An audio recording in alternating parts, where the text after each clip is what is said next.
Feelings of being an imposter can be really crippling, and they can be if you haven't dealt with the negative self-talk. But if you've dealt with that, try and reframe it and see what an amazing tool and ability you have. You can really look at the work you're doing, be subjective about it, and figure out, is this something that I should do something about?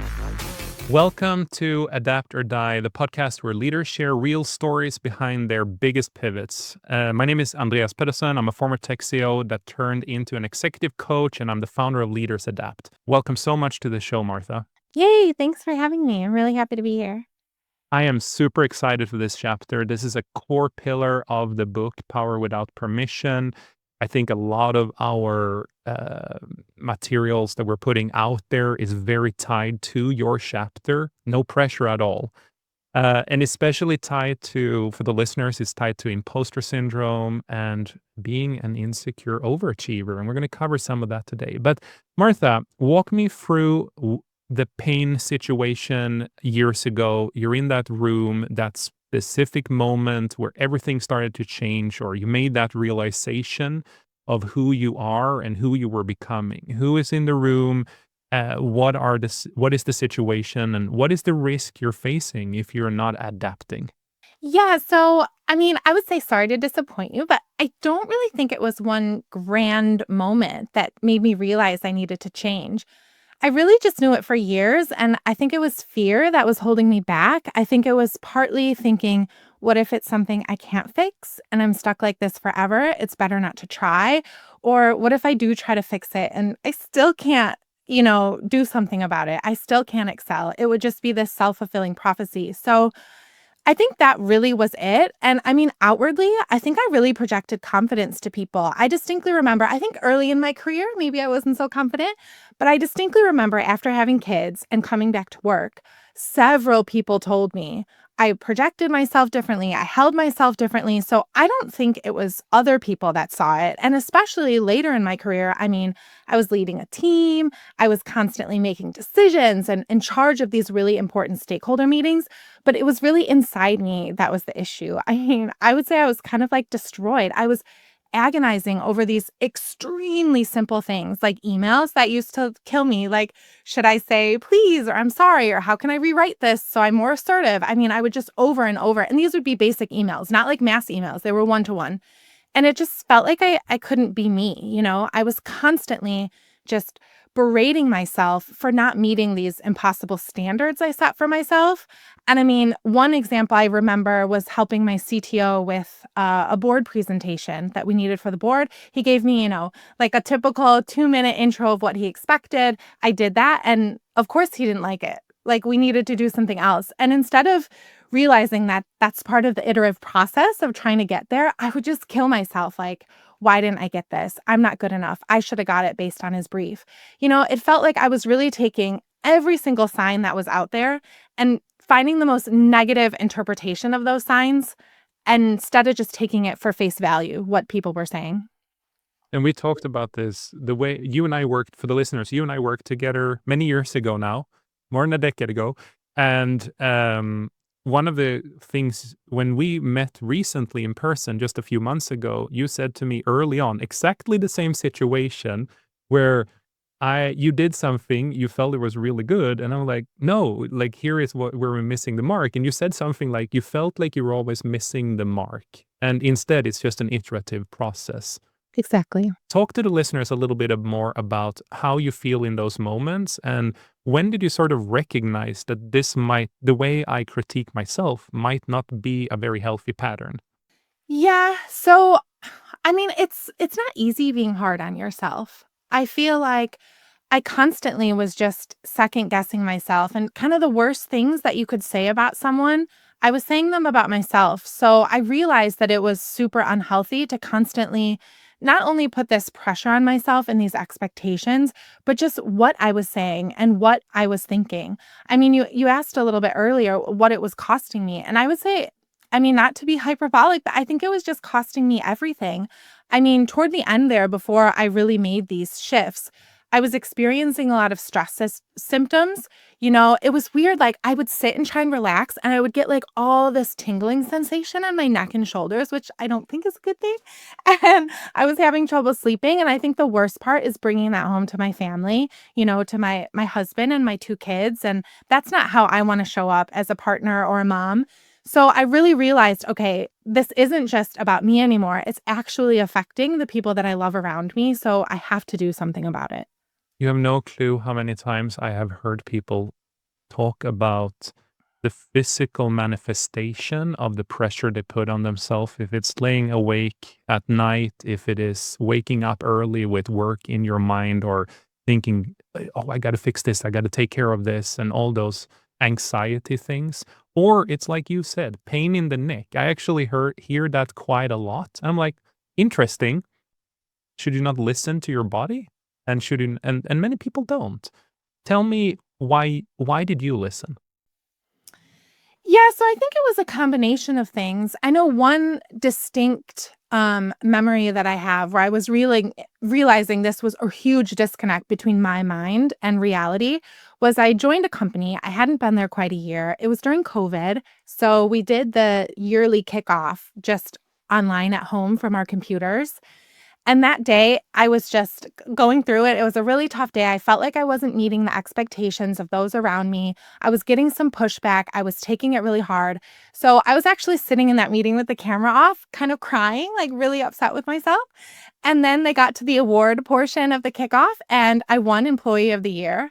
And I was so shocked. And like, here's me, like, so sad for myself, winning arguably like the best award you could get at the company. And it was like, okay, there's a huge disconnect here. Clearly, what I'm seeing, my value that I'm contributing to the company, isn't registering in my head. And a lot of people around me are seeing it, and I'm not seeing it. So I think that was really one tangible thing that happened at work to make me realize, okay, this isn't so good. Luckily, you were already crying, crying, and then when the camera goes on, you're like, "Oh yeah, I'm so happy."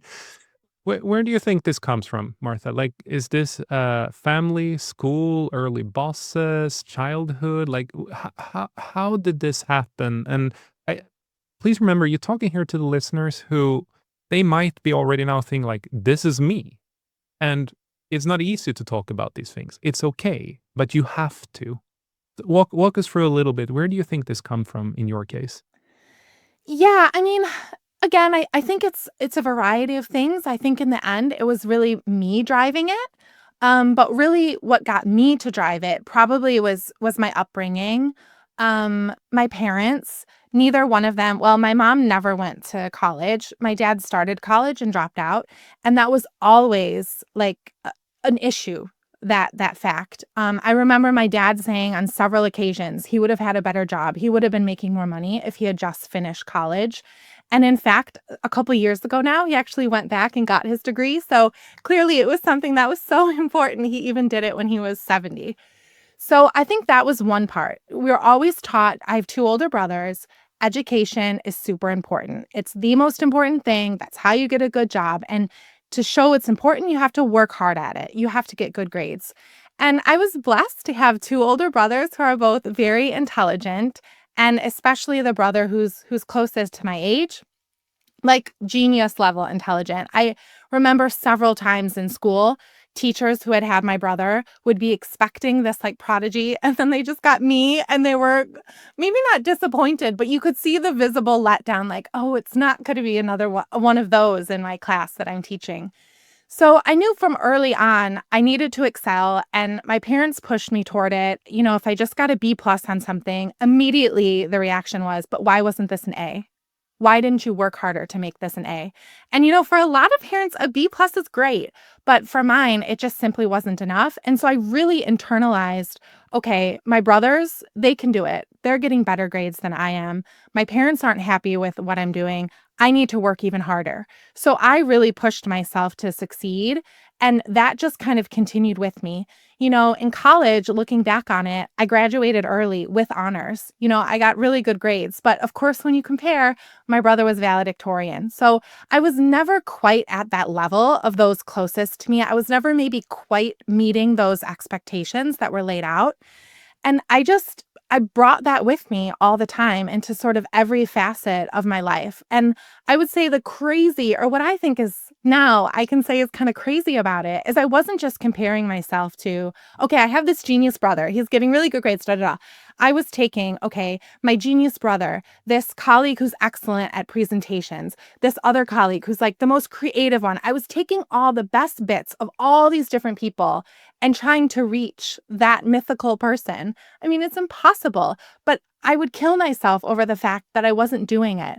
And I think that's really when it becomes untenable, is when you're not like, comparison is never really healthy. But if you're comparing yourself to this something that doesn't exist, I mean, you'll just never get there. I'll always be disappointed in myself. This is such an important point, Martha. What you just said is gold, and let me explain it to the listeners. I guarantee we have listeners out there who are building this impossible, perfect version, like Martha is talking about, copy pasting together the best possible outcome from many different people. Ask yourself, are you really doing that? Try to recognize it. And if you are, I really think you should be paying attention for the rest of this podcast because it's not going to be a healthy behavior. And for you, Martha, if you didn't stop this, if you didn't recognize this, what do you think would have happened in your life? What's the cost? The hours you would have spent, the rework, the missed opportunities. I mean, like I said, I think it would have been my life. I mean, I definitely could have seen myself going down with stress at work and not being able to continue working. Like I said, I was experiencing those severe stress symptoms that even if I took a break or tried to relax, they just weren't going away. And I mean, then bringing it home, I mean, you're just not a fun person to be around if you're always stressed. And I think especially, for my husband and my kids, they know me as this really, lighthearted, happy person, easy to laugh. And that just wasn't there because I was constantly, how can I optimize what I'm doing? And it's not good enough. And I'm not good enough. I'll never be good enough. So it wasn't like that I was working a lot or working too hard. It didn't really show itself that way, but it showed itself in this sort of change of personality and never being satisfied with myself. I think this is so important. I've heard this story so many times when I've been coaching and helping other people. People slowly start moving the goalpost for who they are. And it's not until something really big starts happening in their life, they take a step back or they have another person. In your case, Martha, you realize it to a big extent yourself. Many people I talk to, women and men, it's often someone else that have to point that out, or they're risking a divorce, or they're seeing generational trauma just being moved forward to their kids and so on. It can be really bad. But walk me through, and thank you so much for being open and sharing this. And I have to say, your chapter in the book, it's very impactful. I think based on the survey we did when we were sort of naming the book title here, we realize how many people are, I think over 80% of the people, of hundreds of people who replied on the survey said that they are struggling with some level of imposter syndrome or different variations of that, which you're explaining here. Why do you think you're so open and can talk about it? And how did you dare to be so raw and unfiltered in your chapter? Um, I think in general, I'm a quite open person. I think, as an American, for all those Americans out there, I think Americans tend to have a really good skill where you can be open. You can seem like you're super open, but you're keeping the things that are most raw to you close to your heart. And so I think I've always kind of come across that way. I've always been someone, open to talking to people and open to new conversations and stuff. But that sort of like self-hatred of myself, that was something that I kept just for me. And then I think as I started talking to about it, and I think it's really even though I projected this confidence, like I talked about, I wouldn't say that most people that I worked with would have ever known that there was any kind of issue, but I wasn't really confident. I could just do it. I think that's maybe also that sort of like American thing. I could just project it, but it really wasn't there.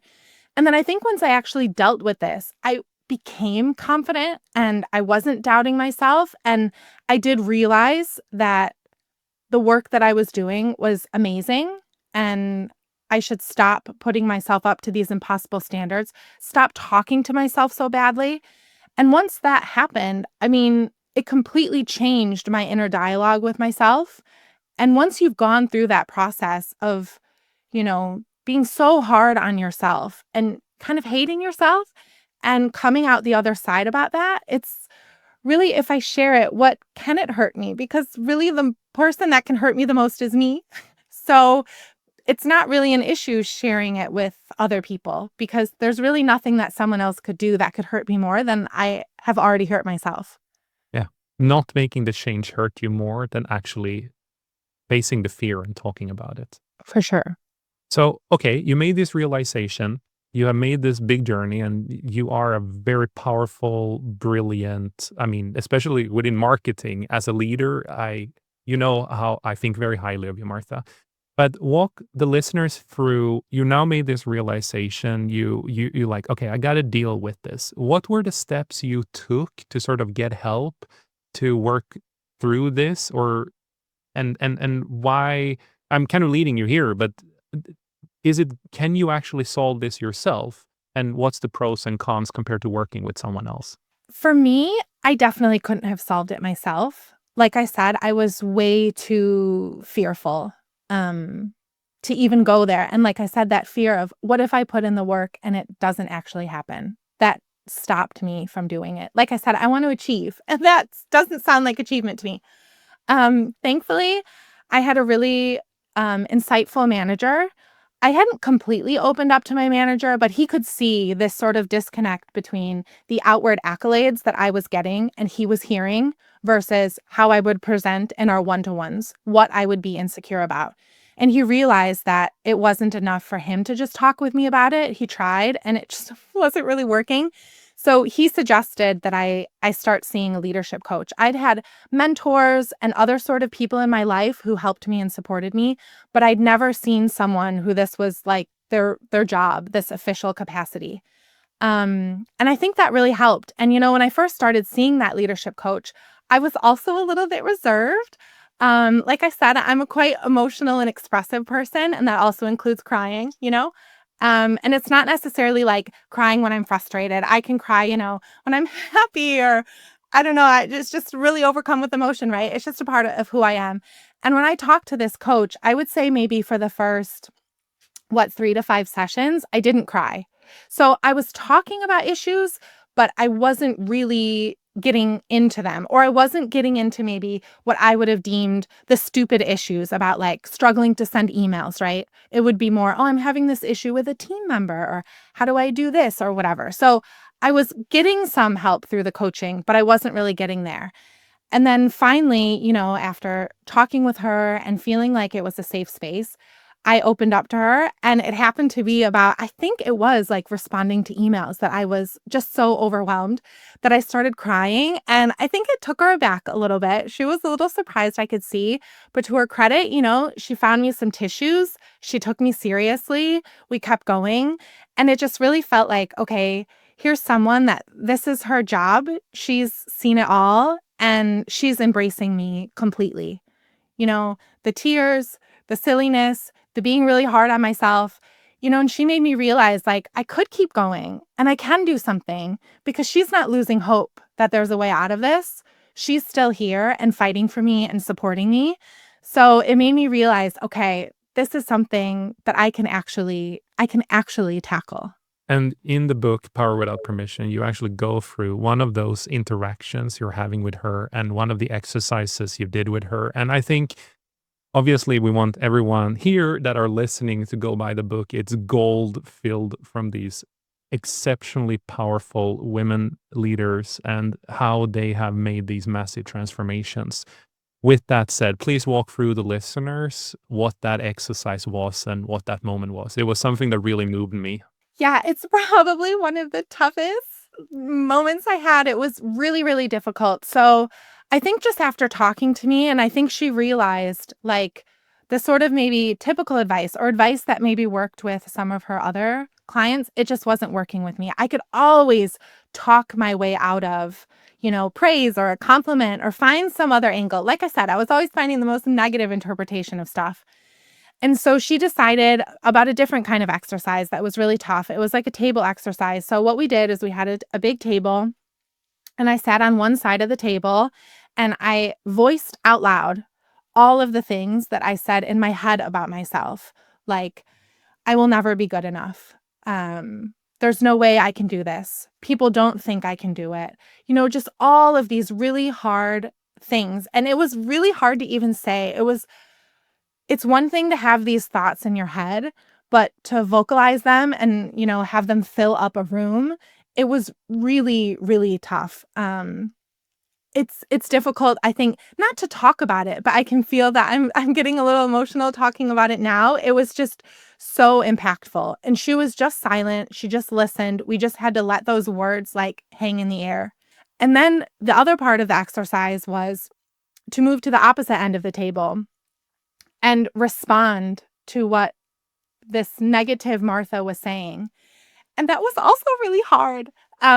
It's not often that you have someone say truly hurtful things to you, and then you need to respond. And it just made me realize, like, this isn't helping anything. To be this negative about myself. It wasn't even someone that I didn't hate. Like, I love myself, right? Um, and yet I was saying these things that were just so terrible. And to have to respond to them and say how they made me feel was equally difficult.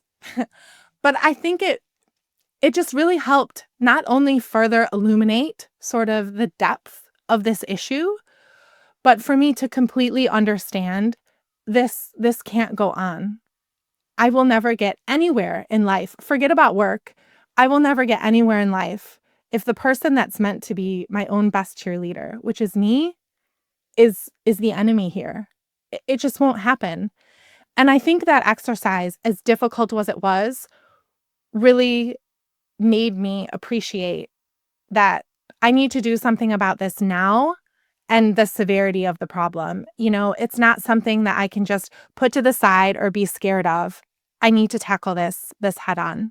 I think so many people that it's a very moving story, and when we were writing the book, and I remember us talking about these things, Martha, um, and that exercise is something I've heard other people do before. It is a standard exercise to do to create the awareness of who your inner critic. Um, you really mastered it, that moment. And I hope that the listeners understand how important it is that if you recognize any of the problems Martha sort of or pain points she spelled out with living with this inner critic, hear how powerful she is, how raw she is, and she can talk about these things today. And it's a win. It's a massive win. And yeah, it's a hard journey, and you have to get through it, but the reward is massive. Mm, One other thing, definitely. Martha, that we talked about as we were doing the book or writing the book here was I said a few times, you killed your imposter syndrome. You killed your insecure overachiever. And you pushed back and said, no, I have not. I don't want to. Walk me through why you have that mindset and why that's important for the listeners to understand. Yeah, I think on the one hand, it's such, I've been like this, like I said, I was kind of raised with this sort of environment, with these sort of thoughts. So it's a very deep ingrained belief in me. I think, of course, you can completely eliminate something like that, but I'm not sure I'll ever get to that point that I'll completely eliminate it. It is a part of who I am. And I think for me, it's doing a mind shift change on it. Instead of seeing Obviously, I don't want to be so hard on myself. That's something that I can eliminate. But these feelings of insecurity, like, do I have what it takes? Of course, they come up from time to time. And for me, it's doing a mindset shift around it because really what this sort of feelings in me do when I have this imposter syndrome or the insecure overachiever, what it means is I'm constantly pushing myself to be better, to not settle for, okay, well, this is good enough. No, if this could be done better, I'm going to figure out how it can be done better. Ooh, my manager, he accepted that, but he wasn't quite that into it. I'll figure out a way to make it better. So it is a really strong motivator. So when I have worked through this sort of negative talk with myself and gotten rid of that angle of it, it is a really strong motivation to push myself forward. I don't need a manager telling me, "Uh, this wasn't quite your best work," or someone pushing me because I push myself. And so I think it's reframing it, if I'm starting to feel these sort of feelings again, it's all right, let's take a sanity check. Is this real? Like, am I getting some kind of feeling that someone's not liking the work that I'm doing? If not, okay, move on. We've been through this before. But there maybe is something. We aren't really hitting it. People aren't that excited about it. Okay, how can I use that and go back and improve upon it? I guess looking a little bit like the board slide example, right? Not expecting that it'll be perfect 100%, right? When you first do something.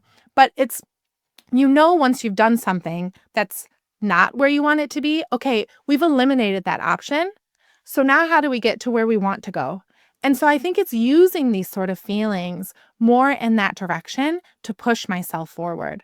And I think it's really positive. I think a lot of people can think, feelings of being an imposter can be really crippling. And they can be if you haven't dealt with the negative self talk.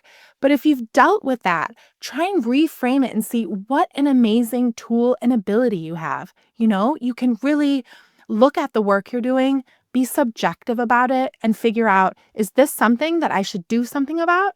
Or is this something that, no, this is actually good how it is. I'm going to let it go. It's actually really powerful. It is. You turned your scar into a muscle. Definitely. Tell me about how is life before and after making this transformation, especially from a leadership perspective? Yeah, so I would say a little bit harkening back to when we talked about earlier that I am pretty open, but I keep like the closest things to me. I would say as a leader, I'd always been the type of person that I felt comfortable saying, I don't know.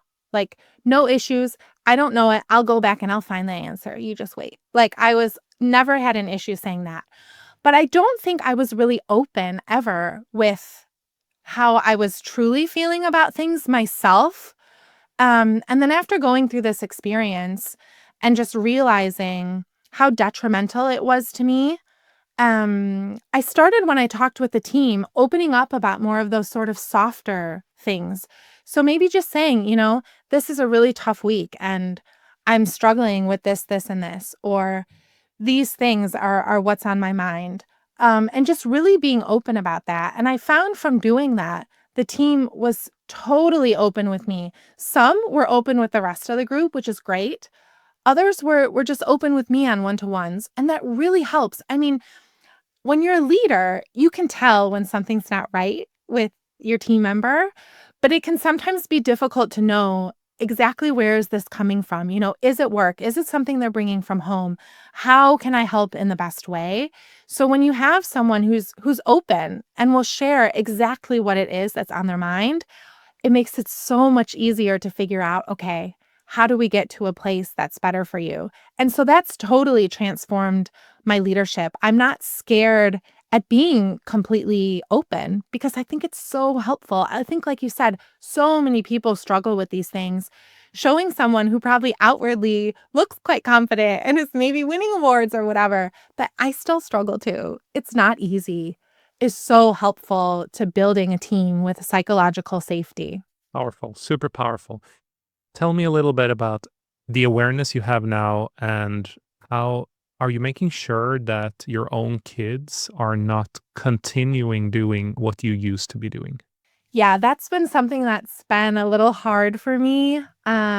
Especially I have two boys and they're 11 and 12. The oldest, 12.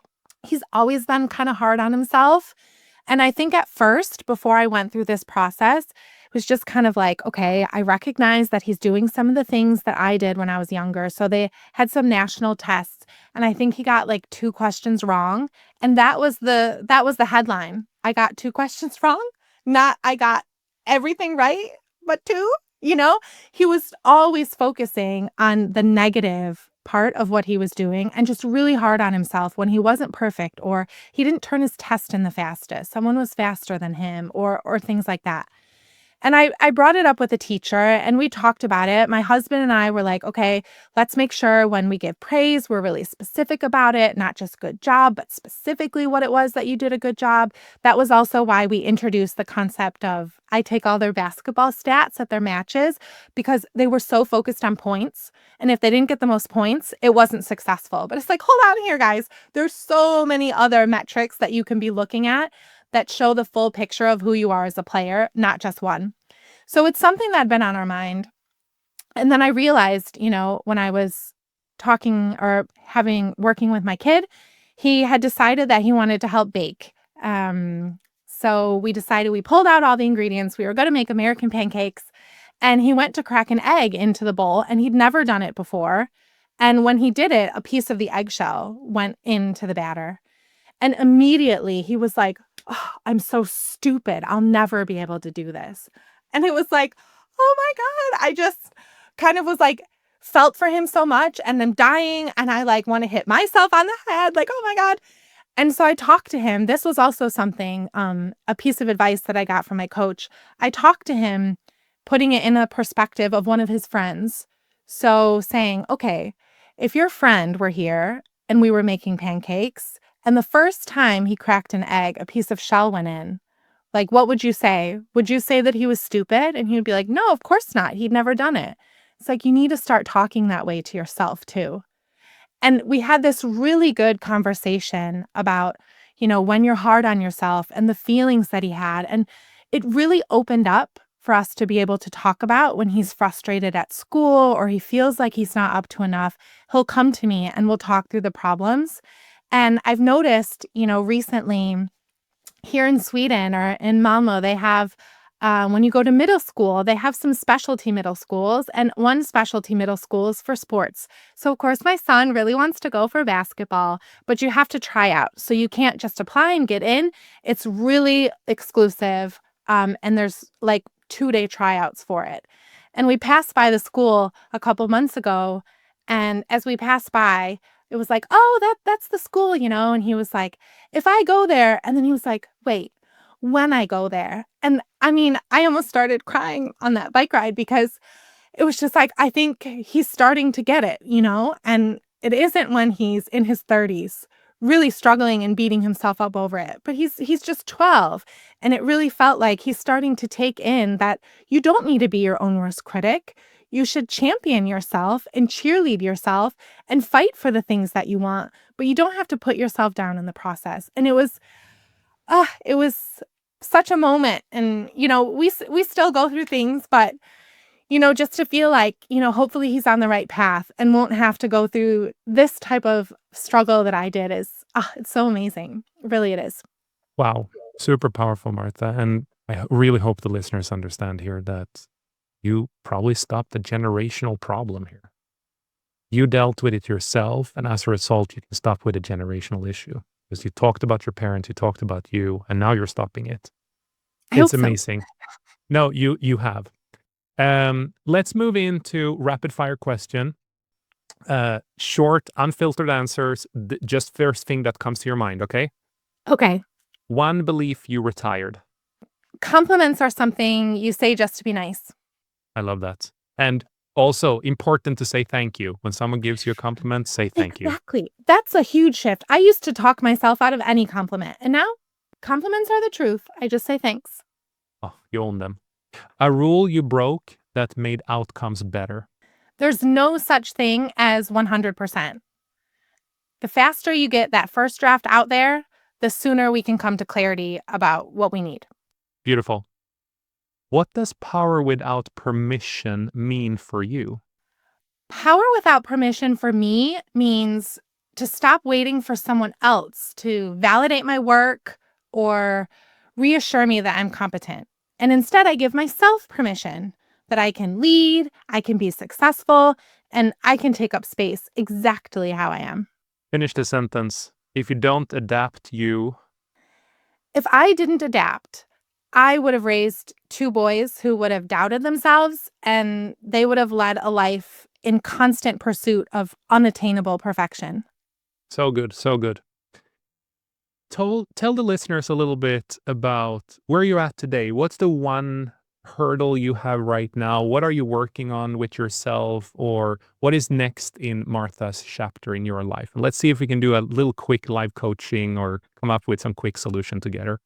Yeah, so I would say right now in my professional life, it's a little bit uncertain about what it is that I want to do next. So I had recently started my own company, and for a variety of reasons, I decided to step away from the company. So now, after kind of embarking in that direction, I'm kind of looking, what is it that would bring me the most satisfaction to do next? And it's not always that easy. So I would say that's kind of my biggest dilemma right now. Is it that you have shifted, or is it that what you want have shifted?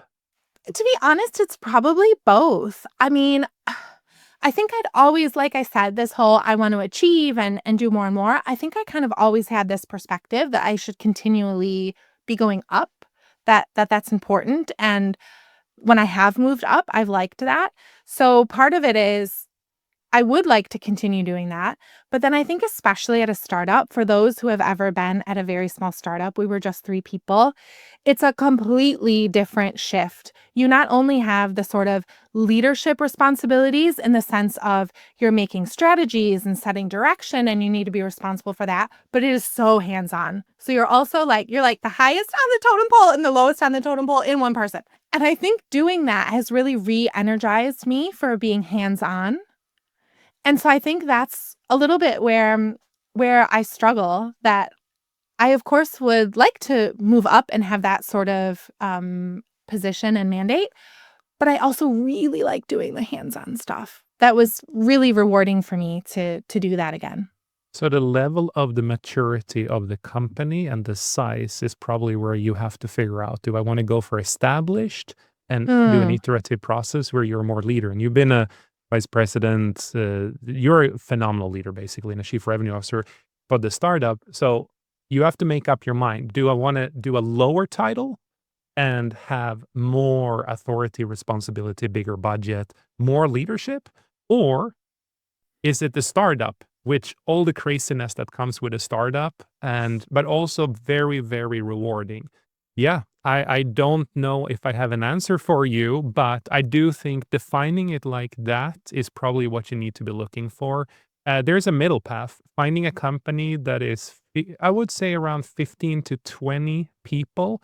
They typically make, they might not be profitable. They might still be an investment case where you can go in and it's a little bit more greenfield and you can build up. You can choose where you get your hands dirty versus where you are leading and being more strategic.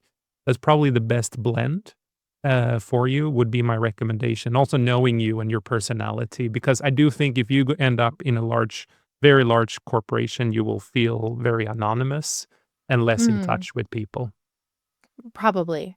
I think that's kind of what I'm leaning toward, that size. I mean, at the end of the day, it's all about, how do I jive with the leadership, the people on the team? That can really cover for a lot of things if you have that sort of connection and feel like the people that you're working with can also teach you something. So we'll see, but that's definitely what's on my mind right now. So if anyone listened to this episode and you're like, okay, I want to hire Martha, or I want to partner up and build a company with Martha, how can the people find you and who should be reaching out?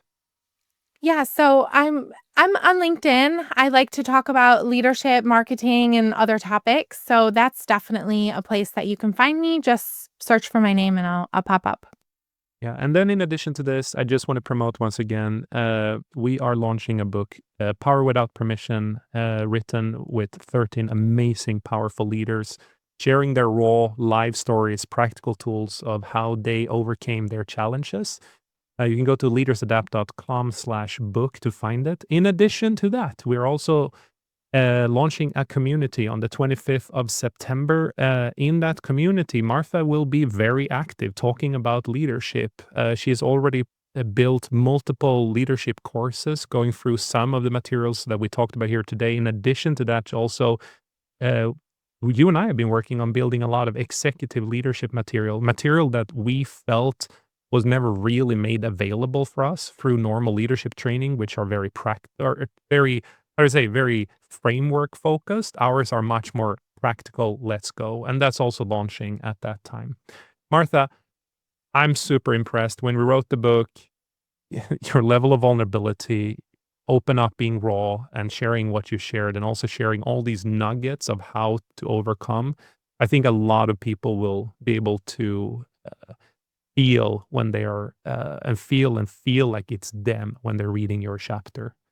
Thank you so much for being on the podcast. My pleasure. It was super fun. Love chatting with you. For everyone else, please, if this made a big impact for you, leave us a 5-star rating on Apple Podcast. It means a lot to us. It also means that other people will be hearing this podcast, and maybe you're impacting and changing their lives.